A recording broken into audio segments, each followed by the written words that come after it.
O que são grandezas físicas, né? São quantidades que podem ser medidas. Por exemplo, comprimento, tempo, massa, velocidade, aceleração, força, etc. Aí você pode perguntar, o que seria a quantidade que não pode ser medida? Por exemplo, a quantidade de alegria que você está sentindo nesse momento, quantidade de frustração, isso não dá para ser medido. Então, tudo aquilo que dá para ser medido é uma grandeza física. Há dois segmentos, as grandezas fundamentais e as grandezas derivadas. Basicamente é o seguinte, as grandezas fundamentais são aquelas do SI, né? É o metro, o grama, são as unidades fundamentais. E as derivadas são as que você junta essas grandezas fundamentais, como a velocidade, metros por segundo, e já não é mais uma fundamental, já é uma derivada. Tipos de medida. Nós temos as diretas e as indiretas. As diretas são aquelas que se medem de fato, por exemplo, o comprimento, a massa, voltagem, corrente, por exemplo. Indireta são aquelas derivadas de operações matemáticas, como por exemplo, área, volume, velocidade, força.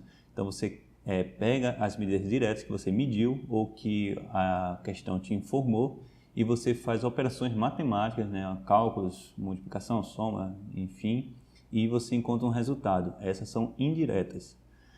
Bom, os equipamentos que você pode utilizar, né, para fazer essas medidas, como por exemplo régua, trena, paquímetro, micrômetro, balança, voltímetro, amperímetro, etc., né, multímetro, enfim. Cada equipamento retornará uma precisão própria. Só então podemos definir do que se trata um algarismo significativo.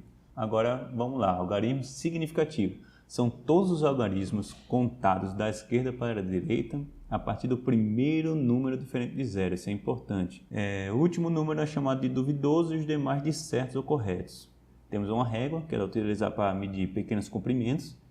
Apresentam-se aqui duas réguas diferentes, porém uma delas tem mais subdivisões que a outra, o que interfere na precisão da medida. Puxei aqui, medi aqui no zero, certo? Puxei aqui uma linha vermelha que passa nas duas réguas. Tenho certeza que essa medida encontra-se entre o 3 e o 4. Isso é certo. Então vai ser 3, alguma coisa. No olho, a gente sabe que é menos do que 3,5. Então, eu vou aqui no chute dizer que está, sei lá, entre um 3,2 ou 3,3. No segundo número, eu falo assim, cara, não sei se é 2 ou se é 3. Né? Eu não tenho certeza. O 3 é certeza, é o correto. O 2 ou 3 depois da vírgula é a incerteza. Nessa de baixo já é diferente. Eu tenho mais subdivisões, então eu tenho aqui que é 3,2 alguma coisa. Esse alguma coisa é o que eu vou, digamos, deduzir. Então, como está mais próximo do 3 do que 2, eu vou supor que é 3,28. Mas posso dizer que é 3,27 ou 3,26. Aqui, esse último algarismo, né? Ele vai ser o duvidoso. Eu não tenho certeza qual que é esse último. Já temos dois algarismos corretos, certos, e somente o último é duvidoso lá, diferentemente da primeira régua que já no segundo número já era duvidoso. Notação científica. Mantém todos os algarismos significativos e a estrutura basicamente é o seguinte. O primeiro algarismo significativo, 2,3, 4, 5, 6, 7. E tem um número aqui também, 3, 2, 5, 6,8902. São dois números que eu peguei aleatórios aqui. Nesse caso aqui, ele já está na formação básica, que é o quê? Primeiro algarismo significativo, segue uma vírgula e então são colocados os demais algarismos significativos. Já está assim. Mas esse segundo aqui, ele não está. Então, como que eu faço? Primeiro número significativo é o primeiro número não nulo. Vou dar um exemplo aqui. Digamos que aqui antes ele tivesse zeros. Não interessa, esse zero não é significativo antes de começar o número. Então, o primeiro número significativo é o 3. Depois você bota a vírgula, os 7 números. E utiliza-se a base 10 para não fugir à regra acima. E o expoente vai ser justamente quantas vírgulas a gente andou. Como a gente andou para a esquerda, então esse número aqui vai ser positivo. Então vai ser 10 a terceira, em notação científica. Bom, outra coisa interessante é que você também pode utilizar prefixos se assim desejar, né? Aqui no caso eu botei tera, giga, mega, quilo, mas também tem as menores, né? Temos aqui o mili, o nano, pico, micro também. Tem várias notações, né? Se eu quiser mudar isso aqui, eu posso substituir pela prefixo equivalente, o quilo. Então, minha resposta poderia ficar assim, quilômetro, e aí é a mesma coisa que 10 ao cubo metro. Vamos agora para a parte de operações matemáticas. Bom, adição e subtração. O resultado terá a mesma quantidade de algarismo significativo na sua parte decimal, isso é importante, por isso que eu dei esse destaque, que o número mais pobre. O mais pobre que a gente fala é aquele que tem um algarismo duvidoso mais próximo. Eu vou botar aqui com unidades para você perceber como que funciona isso. O que é importante saber aqui? Você não pode simplesmente somar esses números, né? Porque estão em unidades diferentes, você encontraria uma resposta errada. Primeira coisa. O ideal é sempre você colocar ele, na hora de fazer a soma, colocar ele com a maior unidade possível, no caso aqui seria o decímetro, ou você também pode colocar em metros, para você ficar mais fácil. Eu vou colocar em metro aqui, né? Você escolhe como preferir, mas nunca você vai fazer o inverso. Depois eu vou explicar o porquê, ou seja, não vou colocar todo mundo em milímetro aqui. Esse último número aqui que eu vou sublinhar, ele é o algarismo duvidoso. Então, como ele é o algarismo duvidoso, você não pode considerar ele lá no final. Eu encontrei esse número aqui. O 2 eu posso afirmar com certeza, né? Então, como eu posso afirmar esse 2 aqui com certeza, esse aqui vai ser o meu primeiro duvidoso. Então, minha precisão tem que ficar ali. E aí a gente vai arredondar. Esse número aqui, se eu deixar dessa forma, vai estar errado. Eu tenho que arredondar esse último. Então, vai ficar 2,3. O algarismo significativo vai ter que ser igual ao mais pobre. Quem que era o mais pobre aqui? Era esse aqui, ó. Na primeira casa decimal já era duvidoso. Os outros não, os outros era mais, ele tinha uma precisão maior, ele dava mais informação para a gente. Então, ó, ele só tinha uma casa depois da vírgula, esse aqui também só tem uma casa depois da vírgula. Vai estar em metro. Esse mesmo exemplo, em vez de botar em metro, vamos colocar em milímetro. Por que que eu não posso fazer isso? Porque na medida que eu boto aqui isso aqui em milímetro, automaticamente esses zeros aqui, ó, eu acrescentei. E eu não posso fazer isso, porque se eu acrescento zero, eu estou mudando o meu algarismo significativo. Concorda comigo?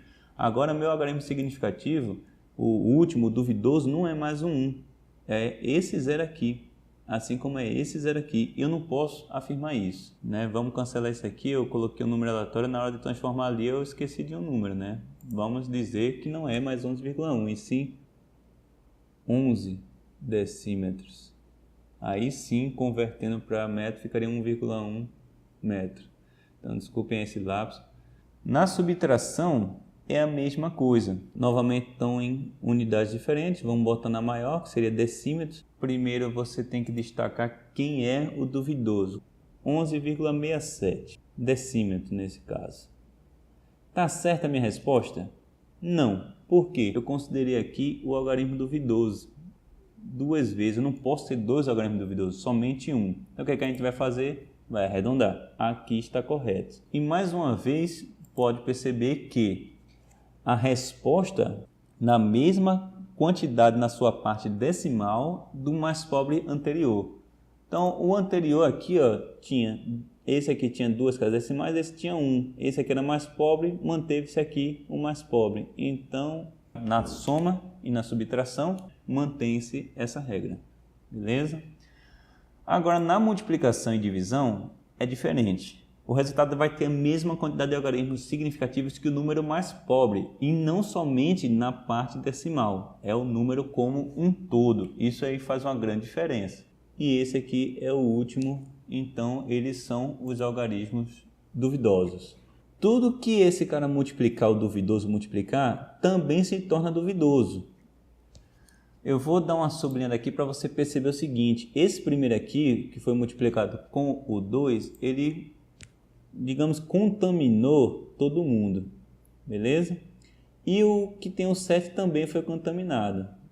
Então, todos esses foram contaminados. Então, minha resposta seria 40,64. Só que, percebe que na soma foi contaminado até esse carinha aqui?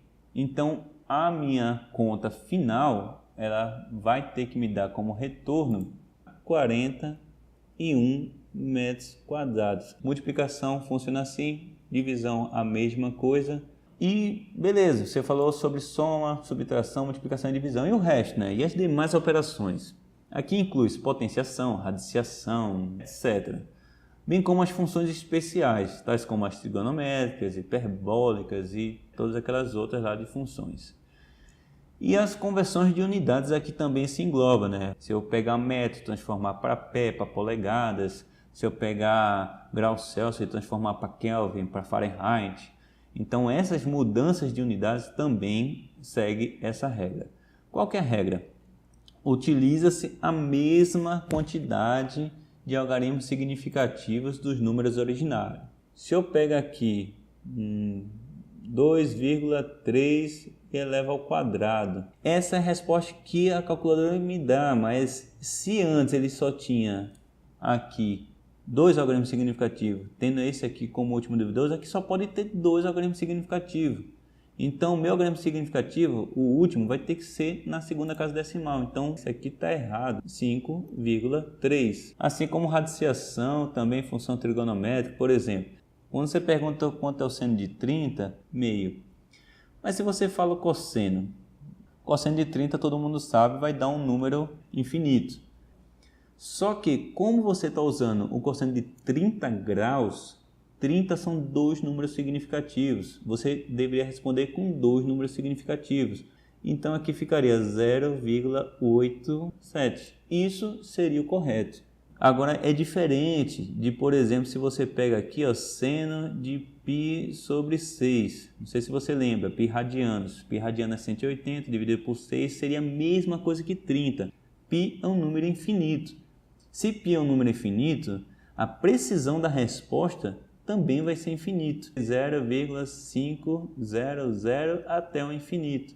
Assim como o cosseno de π sobre 6 vai ser esse número todo que a gente tinha escrito antes. 0,866, 0,2, 54 e aí vai. Beleza? Então, existe uma diferença quando você usa uma operação com um número com dois algarismos significativos, 30, 60, 90, e quando você usa o π radianos, porque o π é infinito. Por último, e acredito que uma das coisas mais importantes é, quando o algarismo for menor que 5, e aí vai 50, 500, 5000 e assim por diante, permanece inalterado o algarismo duvidoso. 2,42. Eu quero arredondar porque o meu algarismo duvidoso é esse aqui. Então, não posso manter o algarismo 2 após o 4. Então, eu vou tentar para esse aqui. Ó. Esse carinha aqui é menor que 5? É. Então, eu permaneço inalterado aqui e beleza. Se o meu número for maior que 5, 50, 500 e tudo mais, eu adiciono um algarismo ao algarismo duvidoso. 4 é o meu algarismo duvidoso. Automaticamente eu tenho que fazer o quê? Arredondar para cima ou adicionar 1 ao algarismo duvidoso. E minha questão está ok. Agora vem uma parte mais importante. E quando for igual a 5, o que é que eu faço? Depende. O meu algarismo duvidoso é esse 4 aqui. E agora, o que é que eu faço? Se o algarismo duvidoso for par, é o caso, 4 é um número par, permanece inalterado o algarismo duvidoso. Então, vai ficar 1,4. Ok.